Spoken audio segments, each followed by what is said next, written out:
Welcome to Holistic Wisdom, Awakening Your Inner Healer. Today, it's an honor for me to bring a very special guest to you, Theresa Bullard. Theresa is a physicist, author, speaker, international teacher, change agent, and the host of Mystery Teachings on Gaia TV. Throughout her life journey, she has discovered innovative ways to weave together her formal education as a PhD physicist and her deep training in the modern mystery school lineage, and a passion for bridging science and spirituality in a practical way. Dr. Theresa has presented to live audiences all around the world since 2002, helping thousands of people awaken to their greater potential, find deeper meaning and purpose, and achieve greater success in life. Fusing modern-day quantum physics with powerful time-tested techniques for harnessing consciousness, Dr. Theresa brings a truly fresh, mind-expanding, and powerful altering approach. Welcome. Thank you so much for being here. Thank you, Elena. It's a pleasure to join you today. Yes, for me, it's also always has been my passion to bridge science and spirituality in the most practical way. And this is where I see actually the future of science and medicine headed, because without understanding the physical body, the nature of our reality through the lens of science and through the ancient mysteries, ancient cultures that have so much to share with us, it is important to pay attention to all of it. So I absolutely love what you do. And I wanted to first, for those people that don't know who you are, perhaps take us on a journey of where you've been, how you've merged or left, or you could say, or bridged, going into physics, bringing quantum physics into the work that you do, and then going on a journey of mystery teachings. Yeah, it's quite a journey. So I'll try and keep it short. Yes. I guess, to begin with, I grew up in a family that was very metaphysically open, let's say. My dad had more of a Catholic leaning, but my parents actually met through the Edgar Cayce studies, and my mom was very much into exploring metaphysics and consciousness and all of these kinds of things. And as a kid, and a teenager, it was all a little too out there for me. So I wanted to just sort of be normal, and so I pushed it away. But it was still there. Like I'd seen enough to know that there's some validity to it. And but I was very focused on sports and academics, and ultimately decided what got me into physics was, in a funny way, it was actually a spiritual inspiration. We had been in Sedona, and I was on a road trip with my mom, and we were looking for universities for me to apply to. And we had spent a couple days in Sedona, had a really beautiful time. It's a very magical place, so it's hard not to be inspired when you're in Sedona, just by the nature, the beauty, the awesomeness of it. And then we were driving our way up to northern Arizona to go and look at one of the universities up there. And as we were driving, it was night, and I could see the full Milky Way, all the stars across the sky. And I was looking out there just going, wow, what's out there? I want to know what's out there. And, what's going on in this bigger universe beyond our mundane little lives here on this planet. And that was one of those moments that it really struck me, like, oh, that's what I want to pursue, because I was having this question going on for the last year: what do you want to major in? Because I was thinking about that transition from high school into college. And so that's when that aha moment came: oh, I want to major in astronomy so that I can study the stars and understand the greater universe. And but the university I ended up going to was the University of Denver, and it was more of a smaller private liberal arts university. And so they didn't have a big science department. And because of that, they didn't have astronomy as a major. But one of the advisors, when I arrived there, he's like, well, if you're interested in astronomy, maybe you should go into physics as a major. And then if you plan to go on to graduate school, then you could shift over to astrophysics or astronomy in graduate school. And I was like, okay, well, never would have thought physics would be the thing I would go into, but I'll trust you. And if I need a physics, background to do astronomy, then that's what I'll do. And, so I was very focused. I was playing volleyball through college, or through at least 3 years of it. And then, really focused on academics and getting my physics degree.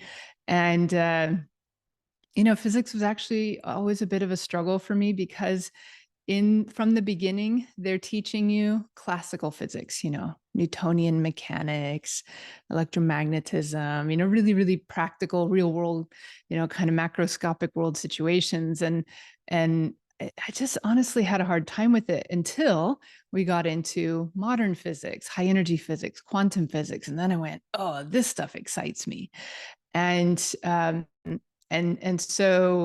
eventually I went on to graduate school. Now, it was in graduate school where I had my big shift. In college, I had a chance to explore a lot. It was a lot of diversity, a lot of opportunity to just kind of explore different things, because we had a core curriculum we had to do that made me be exposed to other things besides physics.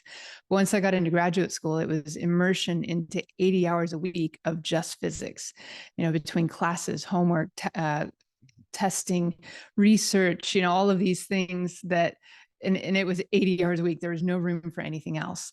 And that process of going from a life of balance and diversity into just left brain physics indoctrination and the grind of trying to survive graduate school. After a year of that, it threw me out of balance, and I found myself depressed, very dissatisfied with my experience of graduate school. And that dissatisfaction was bleeding into everything else in my life. And, it was affecting my relationship, my sense of well-being, my joy was feeling zapped, my health, like everything was starting to be affected by that.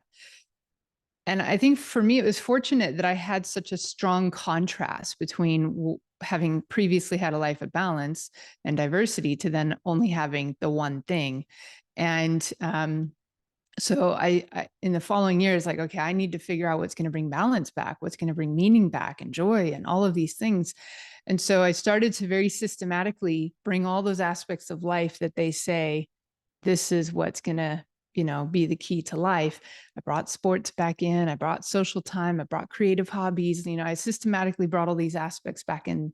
And a year later, so I'm 2 years into graduate school now. A year later, I'm thinking, okay, well, I'm feeling more balanced, but I'm still not feeling the joy and purpose. And so there's still something missing. What is it that's missing? And then this little kind of light bulb, this little voice in my mind went off and said, well, there's one thing you haven't brought back in. And that one thing was spirituality.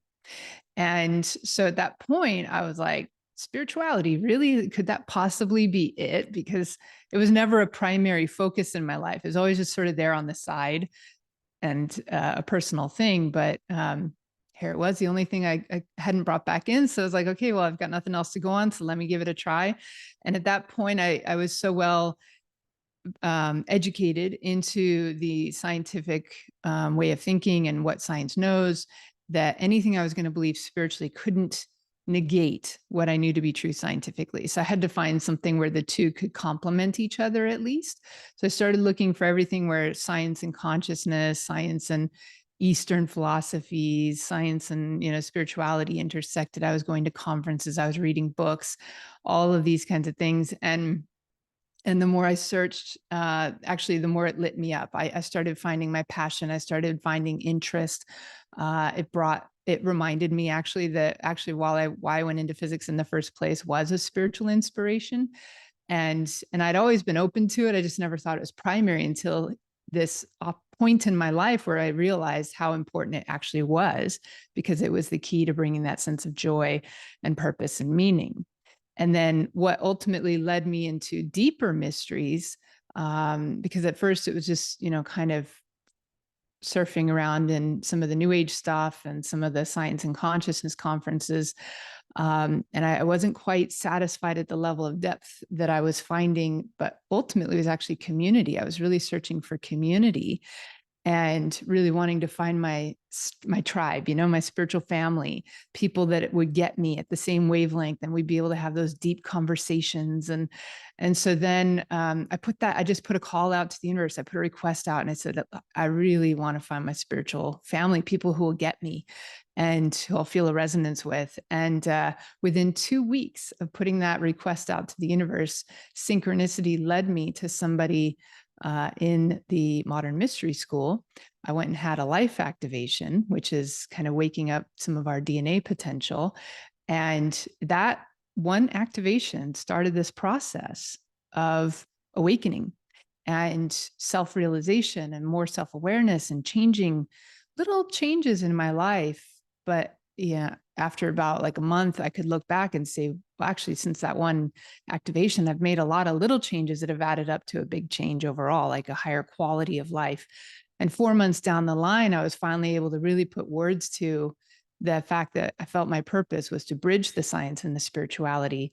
Whereas prior to that, I was just sort of following the system until I figured out what I really wanted to do. And so this life activation really helped me get more into clarity of who I am, what I'm here to do, and aligning more with that potential. And so then I kept pursuing, like, well, what else does this mystery school thing have? And the more I took steps, the more I found the depth of answers and tools and methods that really works that I was looking for. And so I just kept going, and eventually I fell in love with it and became a teacher for it. Amazing. Can you please share for people who are not aware about the lineage of the mystery schools? Because I haven't really dived into the mystery school that you're a part of, but what I've seen out there in the new age communities, there's all kinds of mystery schools, and I've always felt kind of not for me. But I'm very interested to hear about the lineage that your mystery school comes from and why it is so different than a lot of this new age movement, which for me, again, it's important to always look at science and data, but also look into how these ancient teachings are complementary in order to bridge both. And I think that there is something in the mystery school that comes from the lineage that you were taught and you're teaching that perhaps fulfills that part. Yeah, that's a great question, and thank you for asking that. I also had seen, I lived on the West Coast of the United States for a long time. And everyone there, you have everything under the sun in the West Coast of the United States in terms of spirituality. And so, of course, I ran into a lot of other groups that called themselves Mystery School. Some of them, I would say the more new age ones that call themselves Mystery School, tend to be like one person either channeled something and then started getting followers of their channelings. And then they created sort of a school around the channeling, or somebody just studied, books by former initiates and liked it, and then decided, well, let's create a school to study, the teachings, but they didn't actually have any initiations or any lineage, other than maybe what they made up. So, in the new age versions of mystery schools, they're more what we might call pop-up. They just sort of popped up out of nowhere and just decided to bring a certain set of teachings, and train other people in those teachings, and then call themselves a mystery school because they're studying the mysteries. But it's not the same as what we mean in a mystery school that has true lineage. And so I would say that there's 4 things that really define a mystery school. And the most important thing is the lineage itself, and the further back, and the lineage needs to be unbroken. So from a key holder to the next, people who are initiated, but then not just a key holder to an initiate, but a key holder to then pass on to another key holder to then pass on to another key holder, which is high levels of training, very, very high levels of training and initiation, to become what we would call not just key holder, but a lineage holder who can propagate that lineage forward through time and have all the keys for all the subjects. So within the mystery school that I study with, it's called the Modern Mystery School, but it's only called modern because we've adapted ourselves into a modern context. But the lineage itself and many of the teachings are ancient. They go back to the ancient Hermetic tradition, which is probably, it goes back at least 8,000 years. The ancient Kabbalistic tradition that comes from King Solomon, which goes back over 3,000 years. And then through that line, now we call it the King Solomon lineage because not because he originated it, but because he played a very critical role in unifying many different traditions. So it wasn't just a Jewish, for example, he didn't really subscribe necessarily to a traditional Orthodox kind of approach to spirituality. He was bringing the tribes together. He was, working with Queen Sheba. He was working with Egyptians. He was working with Hermetics, and he brought all of these together. But he had the Kabbalistic system as his foundation. So he organized all of these other various lineages and their teachings and methods and unified them onto a kind of a map, a template of the tree of life to help bring some systematization to it. So he unified and he systematized many ancient traditions. And so the lineage of King Solomon has always been a bit of it's been open. It's been a bit of a sponge for what works, right? So it's not about any particular dogma or any particular religion or any particular only one way. It's about if the tools work and the teachings, connect into a more universal system, then we'll figure out how to apply it in the best, what we would call the Hermetic way, in the purest way. And pure meaning unpolluted by ego, dogma, interpretation. It's just, let's just apply it the way it will work universally. So King Solomon was very much about what are the universal keys, what are the universal methods that work on everybody, not just particular tribes or particular bloodlines, but works on everybody. What are the universal teachings where, we can maybe see, okay, we have different ways of calling it, but the essence of it is the same. It's the same concept. And let's bring those together. And then there was this process of initiating and sharing that initiation. And he wanted to make sure that everybody could be initiated into his lineage, not just people of a particular tribe. Whereas in his time, there were other mystery schools, lots of them, on the planet at that time, but they all were very tribally oriented. Like only if you're of this tribe can you be initiated into this lineage. Whereas King Solomon tried to kind of unify and do away with the barriers between people, and so this is why we say it's a King Solomon lineage. And, from him, it was passed down and many different lines of that kind of came out. But one of those lines ultimately came in through Europe. And you have like alchemists and Knights Templar and some of the Rosicrucian and then ultimately like through some of the Golden Dawn founders and so forth. And so our mystery school founder, his name was Gudni Gunnarsson, he was trained in that lineage and initiated to a very high level from a pretty early age, from like his mid, I don't know, maybe 15 years old. For a good 15 years, he was training with them, and he got to explore and train with many different master teachers in alchemy and Kabbalah and in martial arts and many different mystical systems. And then in 1997, he received this instruction to, okay, the mystery schools have been secret for like the last 100 years, but we're coming to a time now where we need to shift, that humanity needs to go through a shift in consciousness, and they need this wisdom. And they need not just the teachings, but they need the initiations. They need the activations and the empowerments. So open the doors. And so it's from 1997 and moving forward that the mystery school doors became opened to those who would seek. And at first it was just those who found their way by word of mouth or pure intuition.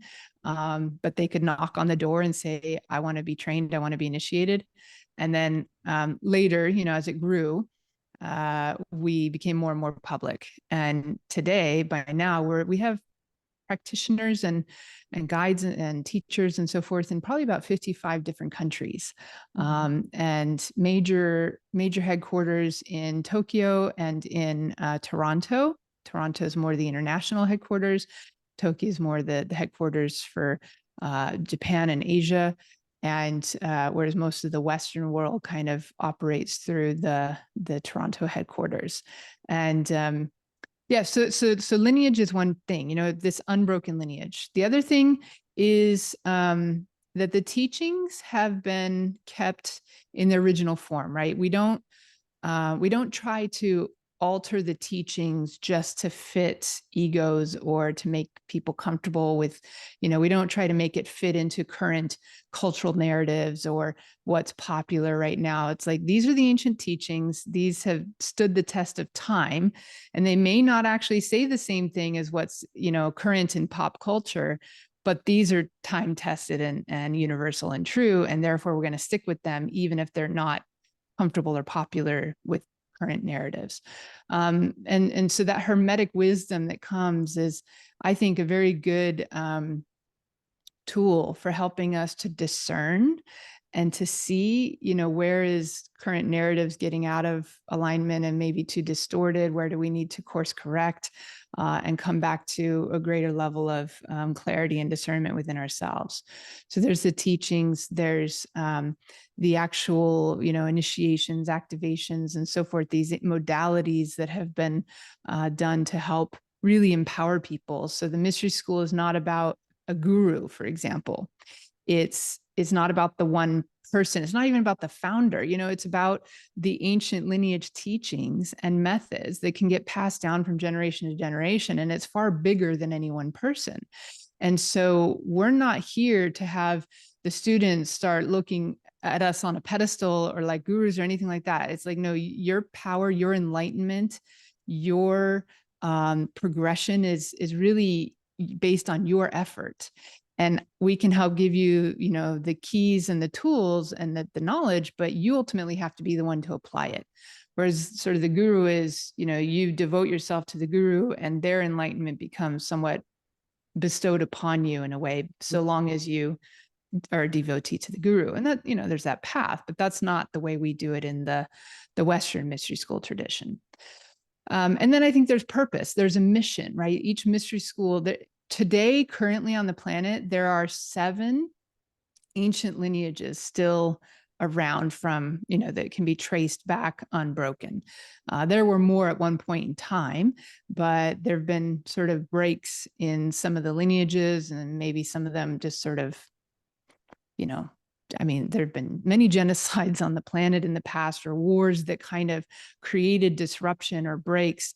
And it's a very unfortunate thing, you know, that mystery schools often don't do so well out in the public because they can sort of challenge the status quo. They can challenge religious authority. They can challenge political authorities. You know, they challenge and they empower individuals. And so sometimes they, you know, there's been very concerted efforts to squash various, you know, lineages, especially when they've been out in the public. So that's one of the reasons why they're often more secret underground. Mm-hmm. And that's to preserve and protect them, because there have been times in the past where, you know, people were risking their lives just to even show up to be, you know, among a community of people studying particular teachings. You know, you can think of like times of the Inquisition, for example. There's so many examples that we could look at, but fortunately today we live in the Western world. We live in a much more open and you know, free society where we can explore alternatives, and there are many options available to us today. And, you know, there's a certain level of tolerance in Western society for that. And so, so the other big thing, each of these 7 mystery school lineages, they each have a unique purpose, a unique kind of energy that they anchor from higher spiritual realms into here, and the way that they interface with the collective of humanity, whether physically interfacing or through the collective consciousness interfacing. And so each one has a slightly different energy that they anchor, a different purpose. You could even align them with the 7 chakras in a way. And the mystery school that I work with, the modern mystery school, is very much about the heart chakra. And it's very much about being that bridge between above and below, between spirit and physical, and being out there in service to humanity with love and compassion. And yeah, so we're one of the 7 that has the doors open. Not all of them have their doors open at the moment, but because we're part of the King Solomon lineage, we're able to really work with everybody. It's not about any particular, race or tribe. What are the other lineages? Well, one of them is Tibet. So like the Dalai Lama is the head of that. And certainly his teachings have come out more and more into the open, and Western world has benefited from that. And, you can see that even though the Dalai Lama is the head of like Buddhism, his teachings are very universal when you look at them. They're very much, he says something like, my religion is kindness. I'm not a Buddhist. My religion is kindness. And, is very much teaching compassion, right? That's his purpose. And that's that ray, or that bodhisattva, that office of compassion that he's here to bring. And his teachings are all about that. Another one is in Japan. It's more kind of secret. It's like ancient. They call it Om-Nyoji. So even though it might look on the surface like a Buddhist temple, and you could even devote your life to becoming a Buddhist monk in that temple, it's behind the scenes, by invitation only. There is a small secret mystery school sort of set of initiates there. There's one in Romania, like in the Alps somewhere hidden, like somewhere in the Transylvanian Alps, or what is it, the Carpathian Mountains. There's one that is in Australia, the Aborigines. But theirs is very much still, to really understand their teachings and their method, like you kind of have to be Aboriginal and live that way of life, which is an ancient way. It doesn't really fit as much with modern sort of society. For a while, the Hopi were anchoring one of the mystery school ray, but then when the modern mystery school founder was given that instruction to open the doors, it was actually like, okay, well, it was in America, North America, where that energy needed to be anchored. And so there was actually a bit of a passing of the baton, or a fusion that happened between the lineage of King Solomon and the Native American shamanic kind of, not that we're their lineage and tradition, but that we're the baton was passed, the flame was passed, the torch was passed, so to speak. Like, you guys are now going to be in charge of guarding this energy. Is a long story. We have a whole class in the Modern Mystery School called the 7 Mystery Schools. It's an intro class. It's open to anyone. They can go, they can learn about all 7 of them. They get to experience the purpose of each one, a little bit of the energy, the essence, where they are, and, even like a ceremony for each one. So yeah, I would encourage people, if they want all the details on that, to go to one of the 7 Mystery School classes by one of the teachers in the Modern Mystery School. Okay. I wanted to go into the Hermetic principles that you've referenced, and then into the Kabbalah, because I wanted to get your insight into what the Kabbalah means. But let's first go into Hermetic principles, because that is where everything stems from. Okay. So the Hermetic teachings, I mean, they're vast, right? There's a lot of, they call the set of teachings, they call it the corpus hermeticum. It's the body of Hermetic teachings.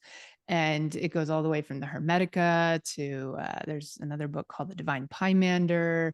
There's the Kybalion, which is more only 100 years old, but that particular one was a set of 3 initiates that took the teachings that they were receiving in the lineage, and they were instructed to go and write a book on these oral teachings and just publish that. And those are on the 7 Hermetic principles, which is been, I love them because it was right in an era in the 1920s. It was right in an era where quantum physics was coming out and being discovered. And then they were trying to merge at that time, they were, trying to merge the ancient wisdom with the new physics that was coming forward. And when you read the Kybalion, for example, and the 7 Hermetic principles, they show how, this is what these Hermetic principles have been saying for thousands of years. And now modern science is starting to verify that. And I think that's also one of the things that in ancient metaphysics in general is we see more and more that when the scientists finally, kind of get to this place of discovery, and they often, especially these days, more and more, they reach that mountaintop of discovery on a particular subject or principle, and that they end up seeing that many of the, the sages, the mystical sages and metaphysicians were already there, and so they're just. The ancient wisdom is wisdom. If it's universal, it's universal, whether you're going to discover it through mysticism or you're going to discover it through science. There's multiple ways to come to the same realization, the same discovery. And I think this is why it's so important ultimately to, you started off talking about science and ancient wisdom, and why it's so important to merge the two, to bridge them. I think that Einstein had a great quote. He said it, more about religion. He said, religion without science is blind. Science without religion is lame. And, that we need both. They need both. And I don't want to say necessarily religion, but spirituality, like a more of a universal spiritual kind of side to things. Ancient wisdom is needed to help guide science in its application, right? Knowledge is power. Technology is power, and they're tools, right? But these tools are in the hands of the beholder. They're in the hands of us to choose how we're going to use them. This goes for anything, whether we're talking, AI is like on everybody's, speech these days, and or we're talking about medicine, modern medicine, and approaches to it. It's all good, or it could all be bad. It just depends on how we choose to use it. And there's nothing wrong with science and technology in and of itself. It's just that human greed is what's currently driving so much of it. And maybe just the quest for knowledge's sake. But what spirituality would come forward and say is, well, we need to apply it with wisdom. We need to apply it in a more altruistic way, in a way that is for the good of the whole, for the benefit, for the progression of humanity, versus, just for the benefit of the pockets of a few people, the people money wise. And so, that's, I think, why I shifted from just studying science purely in a research sense to wanting to bridge it with spirituality, because I saw as much as our knowledge and science was advancing and our technology was advancing, we were heading down a track of applying it in a way that could lead to some very destructive things if we didn't bring the wisdom back in, and this more higher moral virtue to guide the process. But at the same time, I had a challenge with organized religion where it was very faith-based, and it would cling to its doctrine even when science was showing you, well, that's just not true. So I feel like they both inform each other, but they need to learn to work together versus being diametrically opposed to each other. I just thought about how science, especially physicists, quantum physicists, are in a way retrieving information from the field. If you think about any kind of famous, whether it was Einstein who would sit in a bathtub and he would say all the ideas would come, or the Oppenheimer, the father of nuclear bomb. Where did this information come from, right? So it's not that the tool or information coming in is bad, but how is it applied, as you said, because it can come from the field where everything exists, field of all the potentials. But then how do we apply? Where does responsibility come, if it's for the highest good of humanity, or if it's to show the ego and the power to oppress others in the world? So I think God particle is what was missing, or the spiritual aspect. But it's interesting how science is now looking to extract the God particle, right? Well, they're just calling it the God particle because they say that all mass came from that one particle, and it's a mass thing. It's a physical thing. No, it's not a spiritual thing. They're just calling it the mother of all. Yes, yes. Yeah, but to come back to Hermetics, one of the things that I think defines Hermetics, like for something to be hermetically sealed, and we use this in science all the time. Hermetically sealed means no pollution can come in, nothing from the outside can distort it, or corrupt it. And so when we say we're a Hermetic tradition in the mystery school, it's meaning that we're really doing our work to make sure that the teachings and the energy in the lineage stay pure, and contained, hermetically sealed, if you will, so that it's not being polluted or tainted by ego, modern narratives and so forth. And it's not a channel, it's not like channeled information either. It's ancient, wisdom that's been handed down from one generation and lineage holder to another, all the way from thousands of years. And there's a lot of effort that is put in to help keep it hermetic, to keep it pure. And some of the Hermetic teachings and keys, some of it is really like cosmological. And, if you read the Hermetica, it's like super cosmological. There's creation stories. It's very spiritual. It's very much about the nature of humans. Why are we here? The potential that's within us and so forth. But it can also come to a very, very, very practical level, like the 7 Hermetic principles start getting really practical. But then there's even things like keys for life, that there's, the importance and universality of discernment, the importance and universality of living a life of joy, the importance of having discipline. These are keys for life that are very much applied to our day to day. And no matter what your opinion may be about those things, they are what they are. They're almost like universal principles, like instead of laws of physics, they're the laws of the spirit. They're immutable. And so Hermetic teachings is very much focused on that. It's not about, current events or culture. It's almost the same as physics, but it's the physics of the spirit versus the physics of the material. That's beautiful.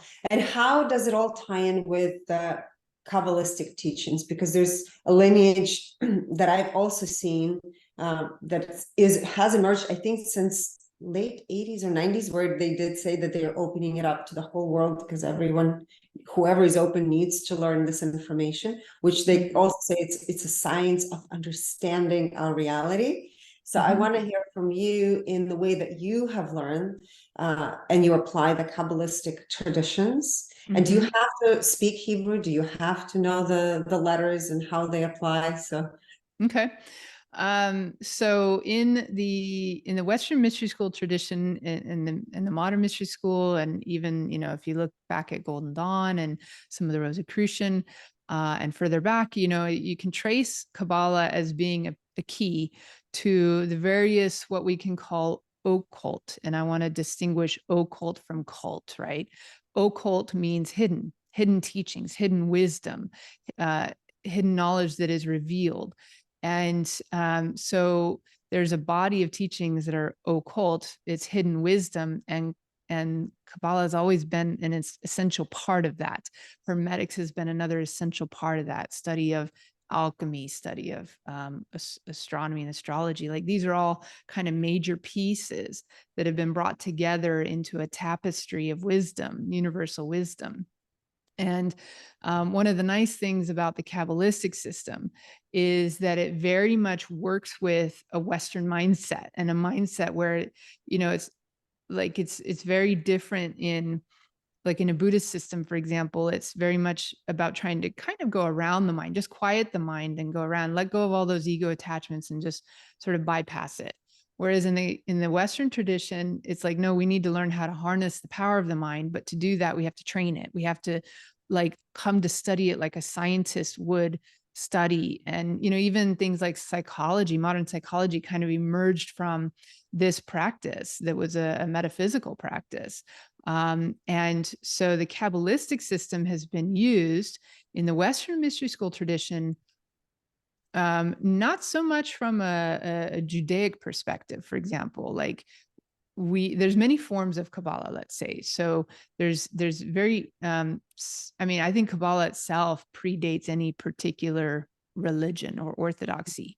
There's certainly the Judaic Kabbalah, Orthodox Kabbalah, that has been very well developed, and they study, the Torah and the Gematria and the Zohar and, various rabbinical, commentaries and books from a Kabbalistic perspective. And they're all really, there's a lot of depth there. There's a lot of wisdom there, for sure. But it is also very aligned with, sort of the Torah and the Jewish law and the Jewish holidays and speaking Hebrew and so forth.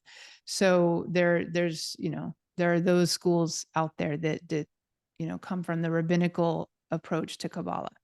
The mystery school took it more like, let's look at it again from a universal perspective rather than it being tied to any particular religion. Because there were adaptations of Kabbalah to Gnosticism, to Christianity, to Sufism, so there's many different varieties and flavors of Kabbalah out there. And I think what's so beautiful about it is that they're all beautiful. They're all great. Any form of Kabbalah that you want to study is great, because the tree of life is so, it is you. Like, it is your DNA. It's how your mind works. It's your energy field. Like it's the microcosm and the macrocosm. And it's so multifaceted and it's so multidimensional that it can be adapted to many different systems. And so in the Hermetic approach to Kabbalah, right? So what we do in the modern mystery school is called Universal Hermetic Ray Kabbalah. And we're looking at it from just a universal perspective. Okay, here's the tree of life. We can use this tree of life as a template, as a way of organizing energy, information. You can make connections and correspondences between things. It helps us pull all the pieces together into a more unified whole that, you can see how they relate to each other. So I can see how,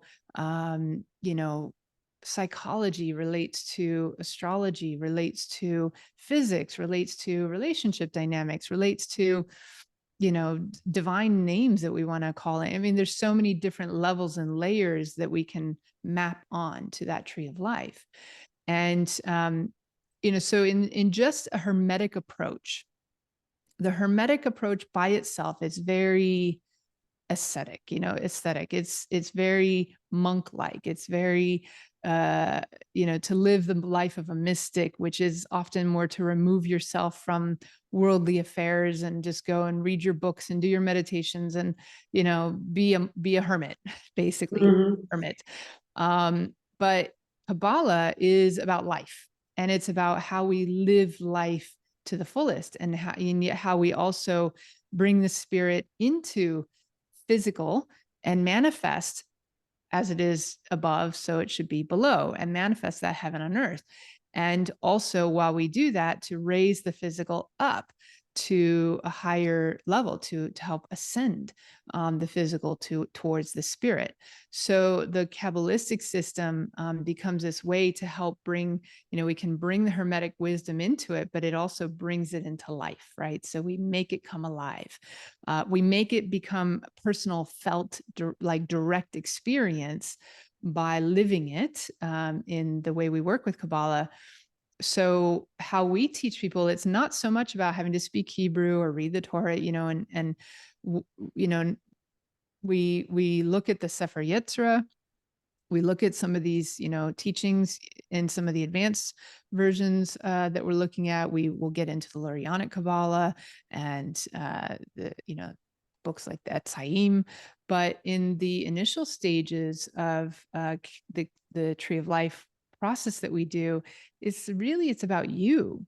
It's not about all these, kind of esoteric teachings that we can explore into, for sure. And we can use it to expand our mind, but the tree is you. And so we're looking at it as a system for how you can learn about you. Who am I? What am I? What are my gifts? What is my purpose? Where did I come from? Where am I going? What is my soul all about? Like what is my, how can I reconnect to my spirit? How can I reclaim my greater potential, my divinity, and so forth? And we actually go on an ascension journey where it's like a 10-month to 10 to 12 month process where we actually energetically, vibrationally ascend the tree of life. And in that process, it's actually waking the tree up in you more consciously and making it more alive within your energy field. And as you're vibrating at new levels and there's a new level of self-awareness, your tree will actually teach you directly through your own life. Your life experiences will relate to something that the tree wants to teach you. And I'm going to talk about the tree almost as if it's a living being, because it is.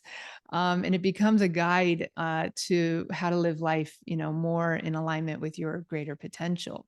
So we kind of strip away a lot of the dogma, and it's not tied to any particular religious set of doctrines.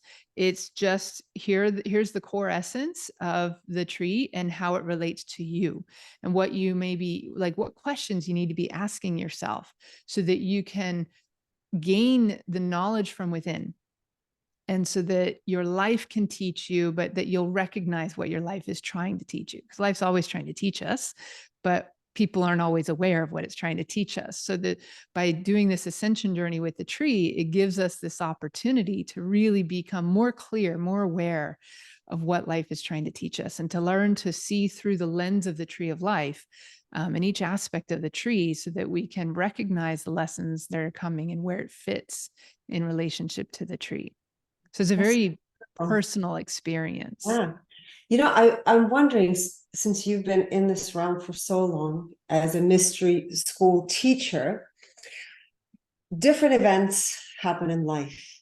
What would be a process that you could recommend to people to go through challenging, difficult times in life to help discern and see with more clarity? What would be a process of somebody from mystery school? Mm-hmm. Well, I can share from my personal experience. Yes. And what worked for me was that first I started off by getting the life activation, right? I was in this place that I felt was very, I was not happy in my life. I was feeling really frustrated. I felt like unclear about what direction I needed to be going in life. And, I was just frustrated with things, and feeling kind of alone in that process. And so the first step that really started that catalyzed the changes for me was to receive a life activation.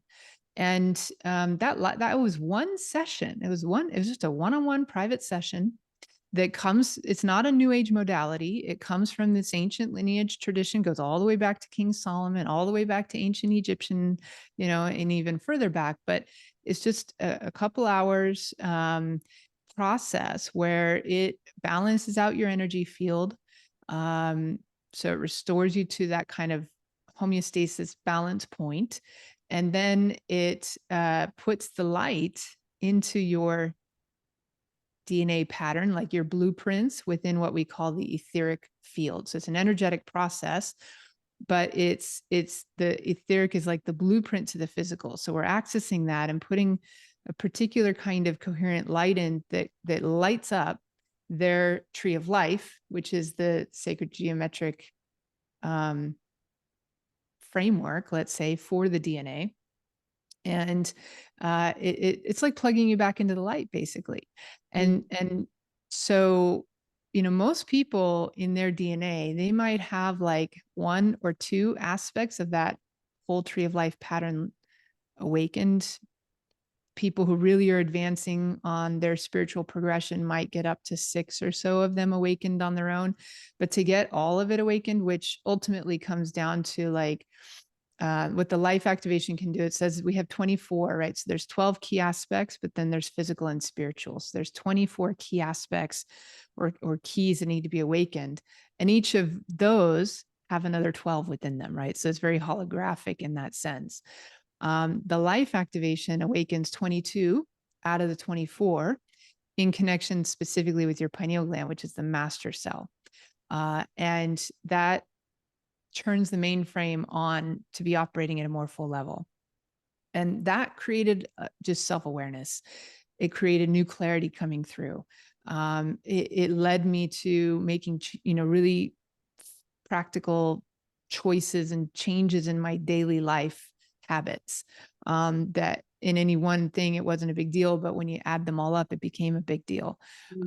More sense of alignment and direction, right? And then from there, I started seeing so many results over a 4-month period. I saw enough results continuing to give and give and give. It wasn't stopping. It was still unfolding, that I thought, okay, I want more. What's the next step? And I had these 2 brochures, and one of them was for a next level activation that we call the Galactic Activation, which gets the final kind of code, so you can get 24 out of 24 aspects turned on. And then and the Galactic Activation is, connecting us more with our galactic connection and our divine connection. And then from there, I also took the next step of initiation. Now, what I found from that was the Galactic Activation got much more physical. So the life activation was more of a spiritual empowerment. The Galactic Activation started really anchoring it at a physical level. Metabolism changes, immune system changes, like, more sensory perception opening up. And therefore also a little bit more sensitivity to things that were not good for a light body, and being more recognizing, what is and isn't good for me. But the initiation, that was a catalyst that sped things up. So initiation is like this ancient spiritual technology. When it comes through in a true lineage, the power of initiation is within the lineage itself. And the further back it goes, the more it's been built up within this sort of collective pool of the lineage. And when you get initiated into that lineage, you're tapped into that flow of a greater support system, let's say, that flows through you. And it's almost like this wave of energy comes and it picks you up and it carries you forward 10 times faster. You can accomplish 10 times more. You learn, you move through your life lessons 10 times faster. You gain tools and teachings that help you kind of start realigning your awareness of who you are and what you're here for, and the tools that are going to really lead to your empowerment versus the powers outside. So many people put the power outside of them. The empower thyself is about the powers within you, and here's how to harness it. So initiation and the activations were like the beginning, getting the engines revving and moving forward, getting kind of going faster. And then from there, I wanted more understanding, and I wanted more tools, to take it to the next level and not stop, but just keep going. So I got further steps of initiation, because each step kind of accelerates you in a new area, a new way. So there's several levels of initiation that you can progress through. And those are like the core kind of path that really keeps propelling you forward and giving you new levels of understanding and tools. And then for me, the Kabbalah was very much the framework to help make sense and understand at a deeper level and pull it all together and really recognize the process that we were going through and how it relates to the self. So, those are some of the keys, I would say.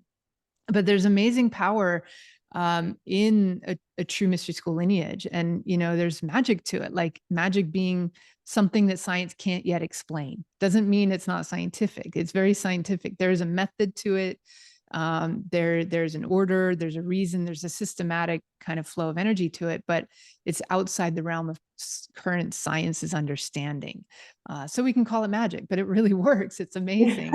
And, I can come up with theories, but that's kind of all they are. But it is an ancient technology for sure.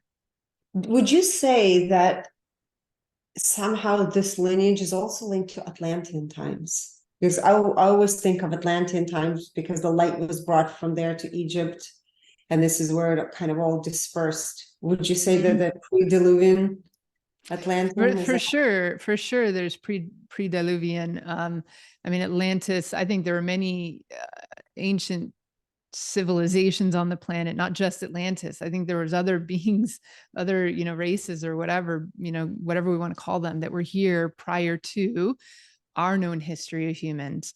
And those who did if Atlantis sunk, like they say, And there were certain priests and priestesses, I think that those went to multiple locations, not just Egypt. Some of them went to Ireland. Some of them went to, the British Isles. Some of them went to Portugal. Some of them went to the Yucatan and the Mayans, and and then some went to Egypt. So they kind of dispersed to different locations. And yeah, there's definitely like some of the teachings that we work with in the mystery school do go back. We do talk about Atlantean. We do talk about previous civilizations, some of the wisdom that comes from them to today, some of the ancient Sumerian as well, and we look at the history beyond what is our written history, and it's more from the oral tradition, because ancient wisdom, ancient spiritual teachings in the past were always an oral tradition, a handing down from the teacher to the recipients through song, through storytelling, mythology, through word of mouth, and still a big part of, even in our modern day, a big part of the true mystery school teachings are going to be delivered in person by word of mouth, orally. So you might have your written materials, but some of these teachings, you can't just say, well, where can I look it up in a book? Where's the book where I can verify this information? It's like, well, this information predates many of those books, and it's according to the ancient tradition of handing it down orally. And it's not meant to be written, because you're meant to be ready to receive it through an initiatory tradition before you, are really ready to put it in the right context and application. You have to be ready to apply it in your life, because knowledge without being able to apply it the correct way isn't going to do you any good. So it's about application and living it so that it can really empower you and your progression. What would you say is the greatest thing you learned about yourself on the journey through everything you've experienced?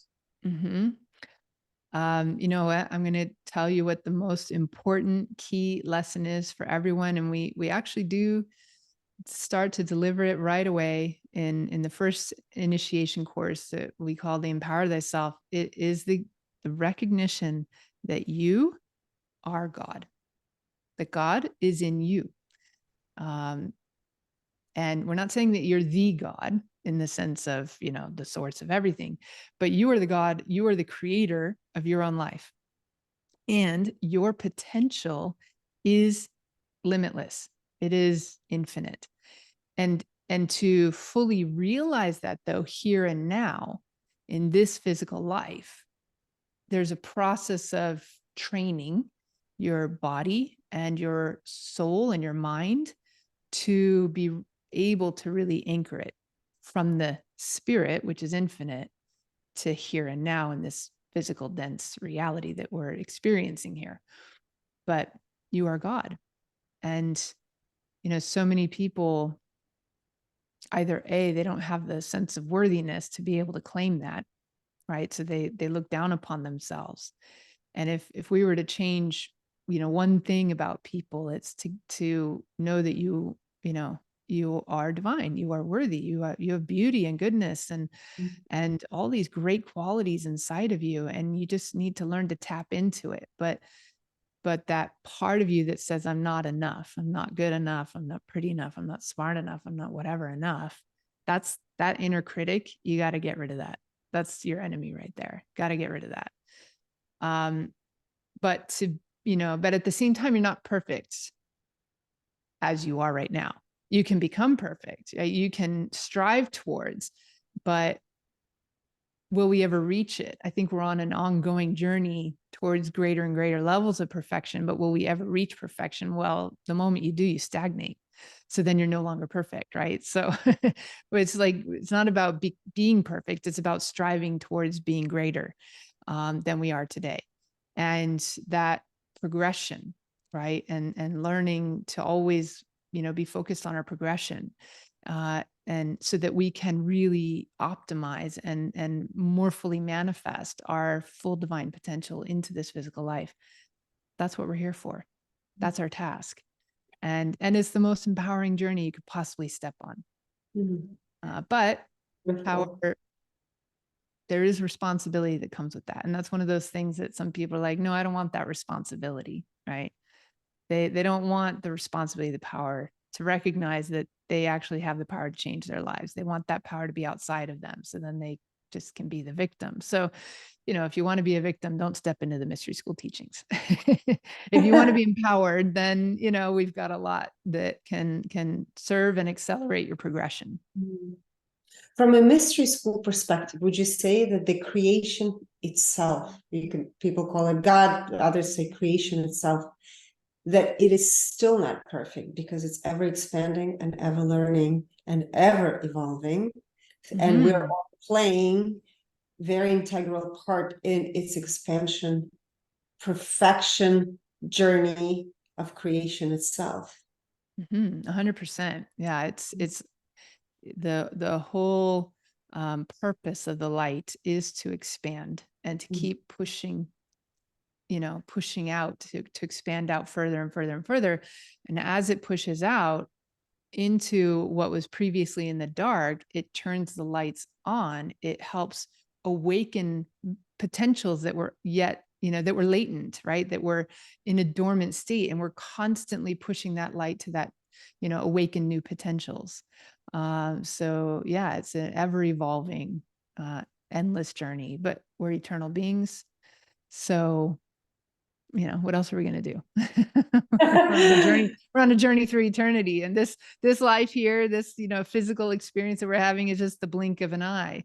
And yet there are so many more levels and adventures to go and have and to learn from beyond this physical life. This isn't the only place to be learning from, right? This is just one experience, one density of the multitude of dimensions and densities that we, can explore. So that's I love how beautiful. you said it. Yeah.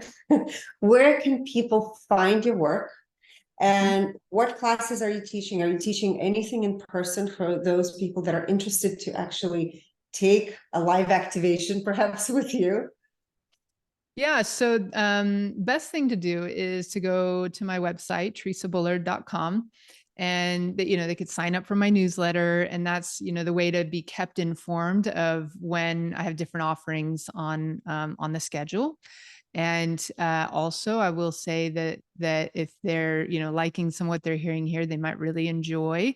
I have mystery teachings on Gaia TV. There's 4 seasons of mystery teachings, and then I also have my own podcast called Quantum Minds TV, where I'm having conversations with other experts who are people that I admire and have personal resonance with, and showing that there is a certain unification of the messages around what it's going to take to create a shift in human consciousness. And I have a YouTube channel, so there's a lot of free stuff or very easy access stuff there. And then in terms of in-person, yes, I offer on about twice a year, maybe 3 times a year. I'll offer a program called Empowerment Week, which is a week-long kind of immersive retreat experience that gives people the foundation of all the sort of core introductory, but at the same time, it's deep teachings that are the foundation for the mystery school work. So they would have to get a life activation first, which is a one-on-one session. I don't have as much time to do those personally. I mean, if they want to come to Huddersfield, where I live now in Northern England, then, on occasion I can make time for it. But typically I refer out to other practitioners. I mean, we have practitioners all over the world. So they, if they connect with us, then we are happy to make a referral to some practitioner who can do a life activation for them. That's currently certified by the Modern Mystery School. And then they could come to the Empowerment Week, which so I'll be running one in mid-December, from like the 15th to the 22nd of December in Northern England, so West Yorkshire area. And then in the States next year, I'm not sure if I'll run one sooner, but I definitely am going to run one probably I don't have exact dates yet, but sometime in December. But in between, I also have plans in the works right now to run with some collaborators. We have one that's geared towards people in more positions of like business owners and family businesses, impact investors, and so forth. We're going to do a very private retreat with myself and some colleagues on how to have a quantum mindset and become a future leader, a leader with a new paradigm sort of approach and mindset, and how to really pull in. It's not so much about mystery school, but as much as it's about quantum principles and how we can apply them into, creating the new system, the new way that is really going to thrive into the future. Whereas the old system and ways that we've been doing things are really kind of struggling and falling apart because the energies are shifting right now. So what we can do to shift. So that's something that we're looking at. Either might be April. We're still solidifying dates, but it might also be like end of February. So that they can, if they want to get information on that, they can just email us through the contact on my website. And then we'll also run one. It's my husband and I have something called the Quantum Learning Academy, which is very much about the quantum mindset. How do we take quantum principles? How do we really awaken our consciousness and our mindset and reorient it from this old classical materialist way of thinking to a quantum way of thinking? And with my background in quantum physics, it's about really understanding the deeper principles of it, not just sort of the new age way it's being talked about. And then we get really practical with the techniques and the methods, and we take you on a journey to shifting into a quantum mindset. So we're also launching that, and it's going to be through in-person training primarily, but we might at some point get into some online courses as well. And that'll be launching in the spring also. So we're still solidifying some dates and locations for the spring, but yeah, they can definitely keep a look at it on our website and on my newsletter. And ultimately, I think that in-person immersive training is the best way to progress. It is the best way to really get it, because if you're there's so much that we can deliver through online, and it's great. I love that we have this new platform for sharing information with people. But when you're doing the self-study and you're doing everything online, there's only so far you can really go with it, because ultimately these teachings need to be lived. They need to be felt. They need to be applied. And when you're applying it, you need guidance, because sometimes that application needs to be adjusted to you. And not like adjusting the teachings to you, but adjusting like how you relate to it, how you can make it work for you. And that's a very dynamic process. There's no one size fits all type of thing. And so having a guide who can lead you through the journey is very important. And that's what we do when someone, like in the mystery school process, for example, when someone gets initiated, the person who initiates them becomes their guide and helps guide them forward through the process. And with the Quantum Learning Academy stuff, myself and my husband, we will be your guides along the way to help you really integrate how to awaken to that quantum way of perceiving and thinking and approaching problems and manifesting and all of that. Oh, that sounds like so much fun. I absolutely agree with you on the importance of learning in person, and the importance of learning in a group setting, because it's the experience of others that you can experience yourself in a greater way, versus just sitting online and consuming information. For me, I also teach in group settings, and that's the only way to really deliver the information in the best way for people to I think that's such a good point, that that the group setting helps us see not just through our own lens and filter, but through many different perspectives. And everybody hears the information in slightly different ways. Everyone kind of keys in on different pieces of the information that really light up for them. And so when you have a group setting and people are interacting with it and they're reflecting and they're sharing, and you're able to, it's such a more multi-dimensional experience, multifaceted way of learning, that really aids your own growth and understanding. And we learn about ourselves through the reflection of the other people in the group as well. And so it's super important to experience live in-person group training not just want everything one-on-one. I mean, while we can do one-on-one coaching, it's actually my least favorite thing to do because it's like you need the interaction with the group to really get the fullness of the teachings. Yes. And the last question for you is, where do you see humanity moving towards? Ooh, that is a big question. And it's so relevant right now because we are going through such a major change in our world right now. Like as we speak, it's happening. Like we're living in times of great turmoil, great growth, great transformation.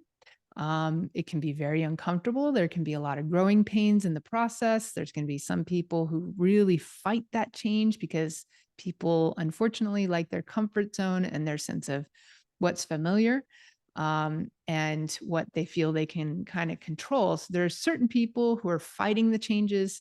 And then there's others who are pushing the changes, who are trying to pave the way, pioneer that way to a new future. So I think it's actually one of the most exciting times to be alive right now. Like there's so much opportunity, so much potential for growth, so many avenues, so many ways in which people can pursue that. There's more available to people than ever on the planet before. And so where it's heading, I think it's still very much, it's a big question mark, even in the the higher realm. That's like, what are they going to do with all of this? It's like there's a new paradigm energy coming in, but how it's going to play out really depends on our choices. Every individual, your choices matter, and how you step into that energy and how you respond to it and what you do with it, and how you choose to harness it, right? And who are you interacting with, and hopefully who are you serving, in a good way. That's really going to matter. And I think that we need right now, we need at least 3% of people on the earth to wake up to these higher, not just knowledge, but higher level of personal responsibility, that I am going to do what it takes in my life to be the change, right? I'm going to own this. I'm going to apply this. I'm going to live it. And I'm going to make that, even if it's not popular, right? I'm going to do what is really true to a higher cause, a higher light, a higher shift in consciousness. And when we can get 3% of the world to do that, then, and I personally feel that, the tools of activation, initiation, and so forth are major tools to helping speed that process up, which is why I decided to really dedicate my life to sharing the wisdom that I do share and the tools and so forth that I do share, because I feel that these have a major role to play in helping people to accomplish that awakening and to speed up the process of learning, because we really are at a critical time on the planet. I mean, we're at so many tipping points. You have the environmental tipping points. You have, various resources at tipping points, financial tipping. We're at so many tipping points all at once, and yet we could change all of those issues within, the next 10 to 20 years. We could solve all the issues that people are yelling about right now. But it's not going to just come from outside. Those sources, those solutions aren't going to come from outside of us. They're going to come from within. They're going to come from enough people deciding that they are going to be the change, and that they're going to put in the effort to really walk a higher path, to take the high road, so to speak, to elevate themselves. And nobody but you can make that decision. And so I think we're getting closer.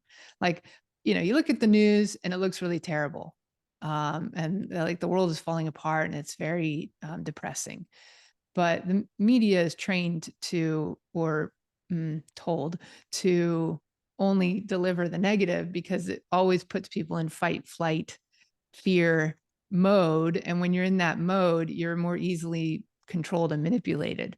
And, I'm not a conspiracy theorist, but it's so obvious anymore that that's what mainstream media is doing, that if you have any discernment, you can see through it. But you have to unplug from the game. And so, that might be the picture that the media paints. And I'm not saying that there aren't terrible things happening. I mean, I think any war is terrible for sure, but there's a lot of good happening. There are a lot of really good people. Most people are good people, and they might be acting in ignorance or misdirection, but in their hearts, they're trying to do the right thing, or what they think is the right thing. And there's a lot of good people out there who are making changes. And I mean, I'm meeting people every day in the work that I do that they never would have thought that they'd be pursuing this kind of stuff. And then they're just waking up one day going, I need to learn how to meditate. I need to learn how to have more inner peace. I need to figure out what's going to bring me joy. Like, they're shifting, and, average people are shifting. And so we are getting closer and closer to that 3%, but we're not there yet. We need more. But I do think there's a lot of hope, because when we reach that 3%, which we're getting closer to, it's going to turn the tables. It's going to turn the tide, so to speak, in the collective consciousness of humanity. And then you have, the world is going to be very different within 5 years from today. So we're in 2023 right now. 2028, just wait. You'll look back from 2028, 5 years from now, and you'll be like, oh my God, so much has changed. Some of it will be technological. Some of it might be awareness of, that we're not alone in the universe, and that there's other galactic life, and it's here. It's not just there, it's here too. We've been interacting with it. There might be, a shift in how we use technology. Like, totally new things are going to come out of the woodworks potentially. Even how we use energy could change within, the next 5 to 10 years. So we have big changes on the horizon. And I think that if I were to leave any piece of advice for anyone right now, it's learn to adapt to the changes. Don't fight those changes, because that's a lost cause, because there is such a momentum of change happening right now. And really the only thing you can count on is that change is coming. And to try and hold on to the past, or hold on to how it was, or hold on to, I'm not saying don't throw wisdom out the door, and don't throw discernment out the door. Like, be wise, be discerning, make good choices, but be adaptable. Right. And humans, if there is a quality that we do have, there's a certain resiliency and adaptability, especially when we're pressed, especially when we're pushed to that, crisis mode. Tends to be when we become the most innovative, the most adaptive, the most, we have to evolve. And that's upon us right now. So if you resist the changes that are happening, you're going to make your own life harder, right? You're going to cause more suffering because of your own resistance. But if you learn to flow with the changes and be more flexible and adaptive, then you're going to enjoy the ride. I think, it's a pretty exciting time. So. No, thank you. It's a great advice. I always think that harmony stems out of chaos. And even though things seem chaotic, the new life or different way of being that you're talking about will stem from the collective uprooting, in a way, to where we have to reevaluate every aspect of our life. Yeah. My mom has often said, great chaos precedes great growth. And that's been a motto that I've often looked to for hope in times of great chaos. Yes. But I think harmony itself, comes from, harmony is about, musical proportions, right? It's what is in tune, and we have to learn to retune. If you think about an instrument and it's like out of tune, and it's not vibing with the other instruments in the orchestra, for example, you have to retune it, and that takes some effort, and then we can harmonize. So there is an effort towards higher order that needs to be established to create that harmony. But in, certain scientific theory, systems theory, for example, you can have chaos, and there can be something that emerges out of that. and that emergence can bring a whole new possibility, a whole new opportunity, but then we still have to make effort to kind of harmonize around those emergent things that show themselves to be good ones, right? That they'll be a good way to go. So yeah, it's not gonna harmony's not gonna happen just because there's chaos. Overnight. Like, I think we Yeah, have no. to put our effort in. Yes. But by our will, right? By our will, we can bring that harmony. Yeah. Yes. Thank you, Theresa, for sharing your wisdom, your knowledge, and all the beautiful work that you do. Thank you for having me. And I really appreciate the invitation, and also for the work that you are doing. Because I know that you are serving people and helping them find that space of harmony within themselves, physically and spiritually. So I think it's a beautiful thing. Thank you so much.